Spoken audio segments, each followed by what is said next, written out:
There was a palpable sense of relief among the Washington players who walked off the field at the Rose Bowl on Saturday night. Their coach, Chris Petersen, put it, "I'm just glad we got out of here." Advertisement. The 10th-ranked Huskies needed a fourth-quarter touchdown and some clutch defense at the very end to escape with a 31-24 win over underdog UCLA, but the victory might have come with a cost. In a few weeks, when the College Football Playoff Selection Committee begins issuing its weekly rankings, a close call against an O-5 opponent probably won't swing many votes in their direction.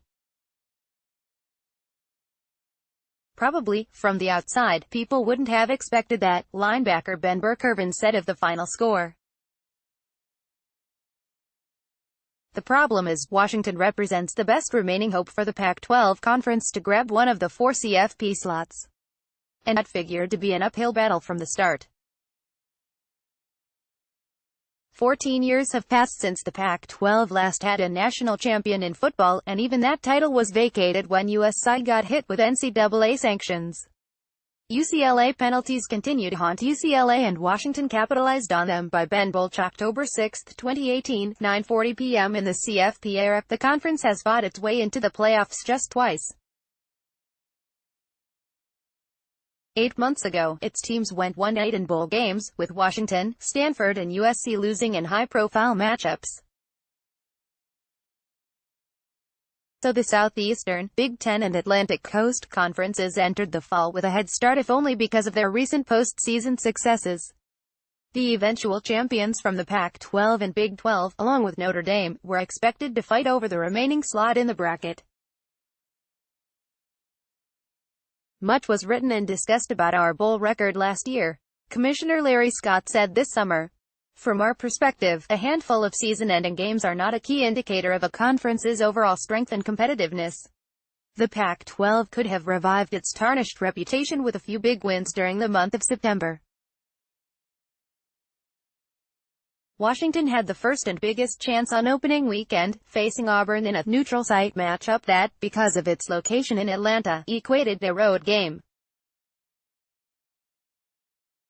Beforehand, Petersen tried to downplay the significance. "I mean, I know everybody wants to put it all about this one thing. The Pac-12 is either good or not on one game," he said. "That's totally unrealistic. It is true the Huskies might have earned the benefit of the doubt for going toe-to-toe in a 21-16 defeat, but a loss is a loss, and the following weeks brought more of them for the Pac-12. Washington wide receiver Aaron Fuller makes a catch against UCLA defensive back Nate Metters for a big gain in the second quarter on Saturday at the Rose Bowl. Luis Cinco, Los Angeles Times, UCLA got swamped by Oklahoma and USC fell to Texas. Last week, with a chance to score a signature victory at Notre Dame, Stanford wilted in the fourth quarter. Advertisement. His coach David Shaw said, "We played our worst game of the year against the best team we've played all year." So, with the first CFP poll scheduled for October 30, where does the Pac-12 stand? 4 of the preseason favorites, Alabama, Georgia, Ohio State, and Clemson, are still undefeated. So is Notre Dame. It helped that Oklahoma lost on Saturday, but West Virginia is making a case for the Big 12. More sports. Pac-12, Chenault's 4 touchdowns lead. Number 21 Colorado passed Arizona State 28-21. Utah beats No. 14 Stanford by Associated Press. October 6, 2018, 10:55 p.m. That leaves a slim opening for teams in the West. Stanford lost to Utah 40-21 Saturday night. Oregon and Colorado can still run the table and win a conference championship, though the Buffaloes might not earn much respect coming from the weakened South Division. So the Huskies remain in the best position. They won't have the star power of a Heisman Trophy candidate. And the committee probably won't be dazzled by their overall strength of schedule. But Washington still has potential top 25 matchups against Oregon, Colorado and Stanford. If those teams keep winning, the Huskies can earn valuable points by defeating them.